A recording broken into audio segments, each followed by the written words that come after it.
Okay, so just today I'm just going to share a little bit about my weekend and some of the experience I had. I had the opportunity to go to Seattle, where two of my teachers live, at the Sakya Monastery. And what I wanted to talk about is kind of the transition that happens. One of my teachers is, I don't know, last month we all thought he was dying, but he's quite old now. He's about 86 or 87, and I don't think he'll be around for too much longer, but he's doing a little bit better.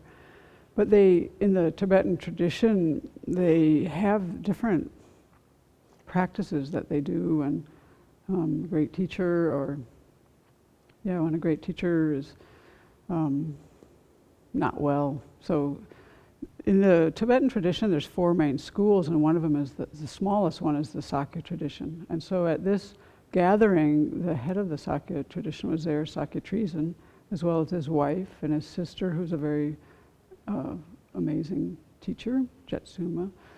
And then this is a family lineage, so for the last 1,000-some years, this lineage has passed between these two families. And so the Sakya family, with the two heads of the family, the husband and wife that have been in Seattle since 1960, Dagchen Rinpoche and his wife Dhamma Kusho, they had 5 boys, so the 5 sons were there, who are these next lineage holders of this long tradition, and their sons were there, who are now in their teens and early 20s, who are the future of this family tradition.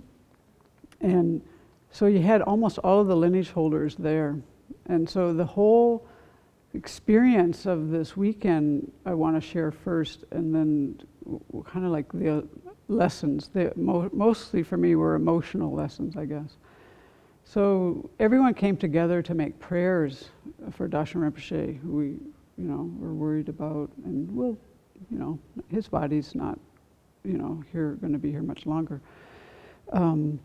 So the first day was this long morning and afternoon practice of Mahakala, which is one of the practices that he does.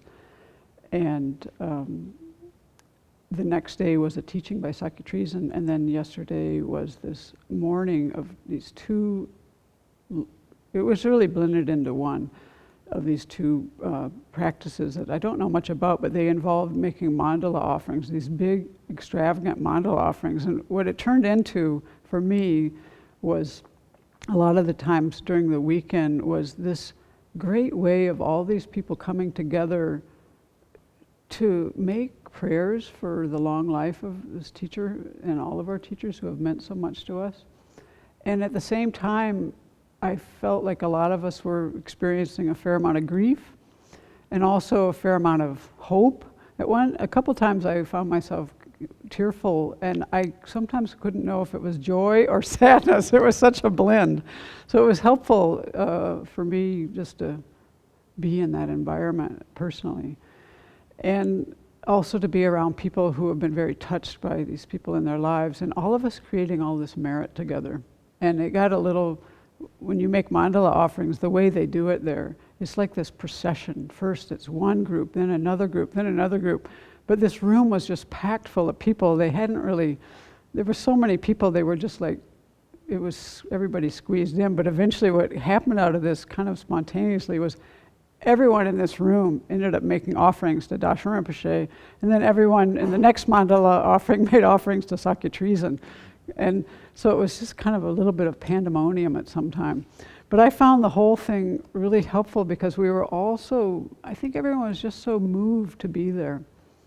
And so that was kind of the context of this, and it was beautiful the way, it's a different culture, different traditions, but I felt like it was very helpful for all of us to come together as a group, recognizing what we've received from these people and our appreciation and being able to express that. And then I had lunch with a couple of people I've known for some years, and this is where what I wanted to really talk about, which is what happens when your teacher passes.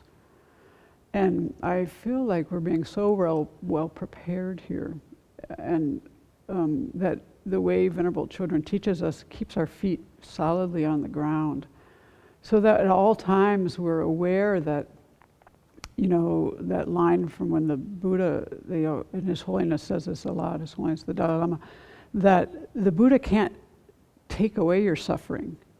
You have to do the work yourself. And so we're just kind of marinated in this thinking here that you know, the main benefit of what the Buddha did was to teach, and that we have to take those teachings in and make them our own, and we transform our own mind, and that's what Dharma practice is about.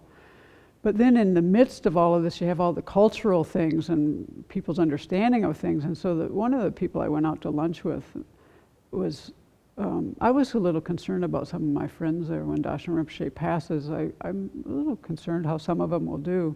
And I think when I got there, I realized I might be concerned about how I'll do. But I'm sure I'll be fine, but my emotions were quite strong. But my one friend said, you know, I just don't know how this is going to go, because like the blessings of the teacher won't be there anymore. And she was asking us like, well, how, because our friend Ken, who we were having lunch with, is this old codger who's had many teachers, and many of them passed away. And she was saying, well, how has that been for you? And, you know, and what was so helpful, I think, for her to hear was when we were talking about this, at one point I said to her, in our Vinaya, we have this expression that I always find so inspiring: where the sincere mind abounds, the Buddhas and Bodhisattvas appear. And this is, I think, what really helped her, was to understand that she was the one who created her experience.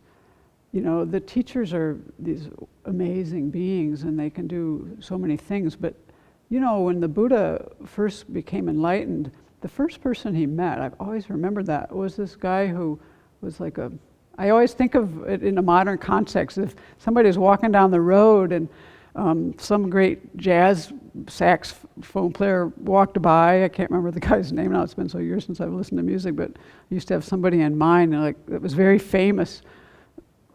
Miles Davis, somebody like that, and you'd run into him and you'd see his sax and you'd go, whoa, cool dude, you know, see you later. And that's what happened to the Buddha. The first person he met was like, wow, this is a very amazing being. How are you? See you later. The guy just didn't get anything more out of it. He just passed right by. So, you know, what happens when we practice is we're the ones who create it. If the Buddha was the one who was creating it, that person wouldn't have that experience. It would have been coming from the side of the Buddha, but these things are coming from both sides. And so it was helpful for, I think, my friend to realize that the experience she's had, that she interprets as blessings in the sense of coming from that other person, that's not really the whole story. You know, these things are dependent arising, and she had her share in it. And so it was really nice to see her like kind of get, oh yeah, this isn't, you know, it was really powerful and very helpful, and I think maybe healing for her. So I think all of us, you know, Venerable Chödrön has told us, I don't know how many times, don't get attached to the personalities of your teachers. Or you could say that for any charismatic person, really, or anyone who, you know, has a lot of importance in your life. Our tendency is going to be very attachment, you know, we just do that so easily, exaggerating the good qualities. But we have to not let that go so far, because it isn't the reality of the situation. These things are coming from, our relationships are coming from both sides in every relationship. So, I don't know, just to remind ourselves that, you know, birth, aging, sickness, and death are part of our experience. And so preparing ourselves and handling all of those things, one of them will be the death of people who are very important to us, and how we handle those things. We have a lot that we can do within ourselves as individuals, and then with each other as, you know, communities of people and families and whatever. So for me personally, I've learned in the last couple of years that it's good for me to see when the experience is someone's aging and they're not taken away quickly. It's helpful for me to see them, because when I see someone whose body is just like done, my mind goes to like, yeah, it's time for them to move on, you know, and I find I don't have so much grief, because you're really more oriented on the other person. And so, you know, any way that we can help each other with these transitions Church, big and small, I think, keeping some of these ideas in mind. So that's what I have to share.